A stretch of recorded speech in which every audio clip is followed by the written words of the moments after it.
On to our next heavenly body, Mars. This planet is very intriguing.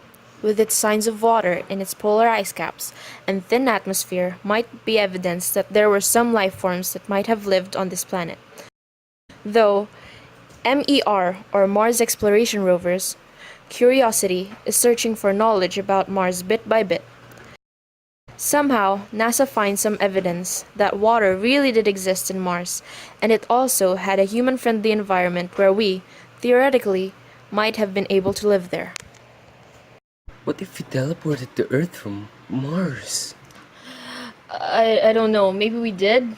After that, we lost all our advancement in technology, perhaps. And then the government erased our minds so we won't remember. Where are you going with this? Maybe Earth is flat. How can you say this? Nah, Earth isn't flat. It's triangle because of the Illuminati. What? Now, ESI, or Earth Similarity Index, is a proposed characterization of how similar a planetary mass object or natural satellite is to Earth. It incorporates a planet's radius, density, escape velocity, and surface temperature into the index. It also ranks what it describes as the habitability of planets and moons according to three criteria: the location of habitable zone, ESI, and a speculation as to a capacity to sustain organisms at the bottom of the food chain. A different index collated on the webpage identified as the Global Primary Habitability Scale. So, what this is like just a physical comparison? Well, for the most part, it is, yeah. So, aliens. Because since Earth is the only planet or cosmic object known to have inhabitants, it's good as a basis for comparison.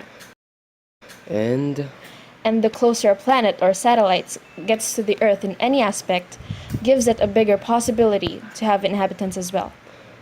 okay, carry on. Gliese 581g, or Zarmina, comes the closest in terms of ESI. It was discovered by the Lick Carnegie Exoplanet Survey and is the sixth planet orbiting its star. Well, at least on this planet, the aliens don't drink liquid human fart. When are we gonna let this fart drinking go? Though its existence could not be confirmed by the European Southern Observatory High Accuracy Radial Velocity Planet Searcher survey team, the living conditions of this exoplanet makes for an intriguing discussion.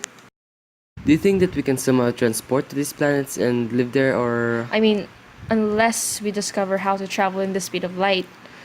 It's nice to think about it though. You're really desperate to leave this planet, aren't you? I'm really not. Kepler 438b, coming to a close second on the ESI, is a confirmed near-Earth-sized exoplanet, likely rocky, orbiting on the inner edge of the habitable zone of the red dwarf as it receives 1.4 times our solar flux.